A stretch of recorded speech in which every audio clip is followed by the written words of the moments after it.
Hello everyone, welcome to learner B. I am Shivani Chauhan. इस video में हम देखेंगे क्लास 10th मैथ्स की बुक का चैप्टर 2 एक्सरसाइज 2.2 का जो क्वेश्चन फर्स्ट है ना, उसके ये दो पार्ट रह रहे हैं, वो हम इसमें अब कवर कर लेंगे। तो देखिए, देखते हैं। इससे पहले के सारे पार्ट कवर कर चुके हैं ना हम, तो ये वाला पार्ट और ये वाला पार्ट अब हम इस वीडियो में देखने वाले हैं। तो ये क्या है, टी स्क्वायर माइनस 15। अब ज़रा यहाँ पे देखो, ये टी स्क्वायर माइनस 15 है। इसका क्या मतलब है, यहाँ पर टी वाली टर्म तो है ही नहीं, यहाँ पर स्क्वायर और कांस्टेंट वाली टर्म है। तो कैसे करेंगे, है ना। और फिर ये वाला जो है पार्ट, चलो देख लेते हैं। सिंपल है, ज़्यादा कुछ नहीं है इसमें। फिर बेसिकली ये क्वेश्चन बड़े इसलिए हो जाते हैं ना, क्योंकि हमें इनको वेरीफाई करना पड़ता है। वेरीफाई ना करना हो तो स्प्लिटिंग द मिडिल टर्म लगा के इजीली हो जाए, बट वेरिफिकेशन करने में थोड़ा सा टाइम लग जाता है। चलो कोई नहीं, देख लेते हैं। फिफ्थ पार्ट जो है उसमें हमें बोला गया है टी स्क्वायर माइनस 15। ठीक है, अब इसको कैसे करेंगे हम। तो टी स्क्वायर माइनस 15 का हम लोग कैसे करेंगे, इसको टी स्क्वायर ऐसे लिख दो और 15 को क्या लिख दो, अंडर रूट का 15 का स्क्वायर। क्योंकि हमें क्या पता है, हमने 9th क्लास में ही ये चीज़ सीखी है कि रूट 15 इंटू रूट 15 क्या हो जाएगा, 15 हो जाएगा। जैसे कि रूट 2 इंटू रूट 2 क्या हो जाएगा, 2। तो 2 बार रूट को मल्टीप्लाई करते हैं तो वही नंबर बन जाता है ना। तो ये चीज़ आप लोगों को आ गई समझ। अब इसके आगे देखो हमें कैसे करना है। ये क्या बन गया, x square minus y square का फॉर्मूला बन गया, राइट। कौन सा फॉर्मूला बन गया, ये बन गया x square minus y square. X square minus y square क्या होता है, एक्स माइनस वाई होता है और एक्स प्लस वाई होता है ना, ये होता है। तो चलो यही कर देते हैं। अब इसको क्या लिख दोगे, टी स्क्वायर को टी स्क्वायर प्लस रूट 15 है ना, और टी माइनस टी स्क्वायर नहीं, टी प्लस रूट 15 और टी माइनस रूट 15, जैसे कि हमने इस फॉर्मूले में करा था। तो हमारे जीरोस क्या आ गए, t plus root 15 is equals to 0। तो टी की जगह क्या आ जाएगा, एक तो हो जाएगा माइनस का रूट 15, और अगर इसी को हम कर दें ऐसे करके तो एक हो जाएगा प्लस का रूट 15। तो एक माइनस रूट 15 टी की वैल्यू आ गई, और टी की वैल्यू क्या आ गई, प्लस का रूट 15। ये आ गया हम लोगों का, ठीक है। ये हमारे ज़ीरोज़ आ गए, ये क्या हैं, ये हैं ज़ीरोज़। अब हम इन ज़ीरोज़ को क्या करते हैं, वेरीफाई कर लेते हैं, है ना। ज़ीरोज़ आ गए समझ आप लोगों को। हमने क्या किया है, ये था, फिर तो हमें लग रहा था कि भाई फॉर्मूला बन रहा है, तो हमने 15 की जगह रूट 15 का स्क्वायर करके फिर ज़ीरोज़ निकाल लिए। अब वेरिफिकेशन देखो कैसे करते हैं। एक इसको, ये ज़ीरोज़ हैं, एक ज़ीरो को हम क्या ले लेते हैं कि भाई एक ज़ीरो तो अल्फ़ा है, और एक ज़ीरो क्या मान लेते हैं हम लोग, एक ज़ीरो हम लोग मान लेते हैं बीटा। तो ये क्या कर रही हूँ, मैं वेरिफिकेशन कर रही हूँ। यहाँ पे लिख दो वेरिफिकेशन, ठीक है। वेरिफिकेशन हम लोग कर रहे हैं, एक अल्फ़ा एक बीटा है। अब देखो क्या करते हैं, alpha plus beta sum of zeros, sum, ठीक है। सम ऑफ ज़ीरोज़ वाला जो फॉर्मूला हम लोगों ने पहले बताया था ना आपको, sum of zeros alpha plus beta, तो क्या हो जाएगा, रूट 15 प्लस का और माइनस का रूट 15। तो भाई आंसर तो 0 आ गया, राइट। और इसका जो फॉर्मूला होता है, फॉर्मूला क्या होता है, फॉर्मूला होता है इसका सम ऑफ ज़ीरोज़ का फॉर्मूला। एक तो ये है अल्फ़ा प्लस बीटा, और सम ऑफ ज़ीरोज़ का फॉर्मूला जो होता है वो क्या होता है, माइनस का minus coefficient of T upon coefficient of T square. तो कोफिशिएंट ऑफ टी क्या है, देखो ज़रा, टी तो है ही नहीं, है ना। यही तो देखो, टी स्क्वायर है पर टी तो है ही नहीं, और ये वाला जो होता है इसको तो कांस्टेंट टर्म कहते हैं। तो टी तो भाई है ही नहीं, और टी स्क्वायर क्या था, टी स्क्वायर हमारे पास था क्या, टी स्क्वायर कुछ भी हो, टी स्क्वायर का कोफिशिएंट 1 है, क्योंकि जब कुछ नहीं होता तो क्या होता है, साइड साथ में 1 होता है। तो 0/1 क्या हो जाएगा, 0। तो ये भी 0, ये भी 0, वेरीफाइड, ठीक है। तो सम ऑफ ज़ीरोज़ वेरीफाइड हो गया। प्रोडक्ट ऑफ ज़ीरोज़ को वेरीफाई कर लेते हैं। Product of zeros, product of zeros का क्या मतलब होता है, पहले तो हम लोग मल्टीप्लाई कर देते हैं, यानी कि अल्फ़ा इंटू बीटा। अल्फ़ा क्या है, रूट 15 है, बीटा क्या है, माइनस का रूट 15 है। तो रूट 15 इंटू रूट 15 15, और साइन किसका, माइनस का। अब प्रोडक्ट ऑफ ज़ीरोज़ का फॉर्मूला क्या होता है, फॉर्मूला होता है constant term divided by coefficient of T square, constant term upon coefficient of T square. अब कांस्टेंट टर्म क्या है, कांस्टेंट टर्म तो ये 15 है, कोफिशिएंट ऑफ टी स्क्वायर क्या है, 1 है कोफिशिएंट ऑफ टी स्क्वायर। तो कांस्टेंट टर्म क्योंकि हमारे पास 15 है, रूट 15 क्या, भाई रूट 15 तो हमने खुद से बनाया है ना, ये बात समझ जाओ बच्चों। ये माइनस का 15 था और कोफिशिएंट ऑफ टी स्क्वायर था 1, तो आंसर क्या आ गया, माइनस का 15 आ गया, है ना। ये माइनस का 15 मल्टीप्लाई करके फॉर्मूले में वैल्यू पुट करके माइनस का 15 वेरीफाइड, हमारा एक पार्ट हो गया। तो कैसे किया हमने, ये देखो ज़रा, यहाँ पे क्या था, ये जो टी था, है ना, इसके टी स्क्वायर का कोफिशिएंट 1 था, और ये वाला, इस वाले टर्म को हम लोग कांस्टेंट कहते हैं।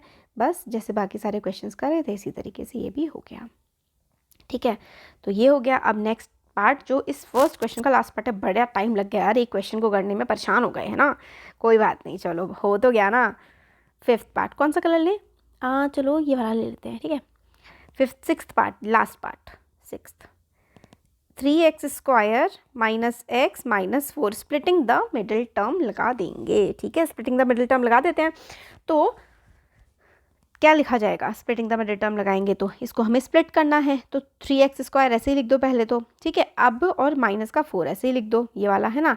अब इसको स्प्लिट करना है, तो x को कैसे स्प्लिट करूं भाई मैं, कि प्लस माइनस करके तो क्या आ जाए, x आ जाए, और मल्टीप्लाई करके क्या आ जाए, 4 3 जा 12, मतलब इसका कोफिशिएंट और इसका कोफिशिएंट आ जाए, तो 12 आ जाए, और प्लस माइनस करके -1 आ जाए। तो भाई क्या करूँ, 4 और 3 लिख देते हैं ना, माइनस का 4x और माइनस का प्लस का 3x, और ये वाला माइनस का 4, स्प्लिटिंग द मिडिल टर्म हमने लगा दिया, माइनस का 4। तो अब कॉमन लेना है ना, इसको इधर लिख देते हैं चलो पहले, क्योंकि वो जो एक जैसे हैं उनको साथ में लिख देते हैं ना, तो इजी हो जाता है ना। चलो कोई बात नहीं, सिर्फ अब इसमें से हम लोग ऐसे कर लेते हैं, देखो x कॉमन ले लिया, अच्छा एक सेकेंड फिर से दोबारा लिख दिया, हाँ यहाँ से इतना हो गया था ना ये वाला।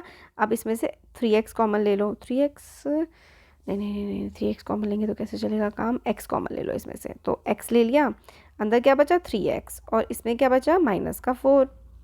इसमें क्या करें, ये 3x माइनस 4 तो पहले से ही था, तो +1 है ना। स्प्लिटिंग द मिडिल टर्म कैसे करते हैं, देखो ये क्या थे हमारे पास, अच्छा ये ऐसे करके, हाँ 3x² था, इसको 4x + 3x, -4x + 3x क्या आ जाएगा, -x आ जाएगा, और 4 3 जा 12 आ जाएगा, तो यही हमें बनाना था।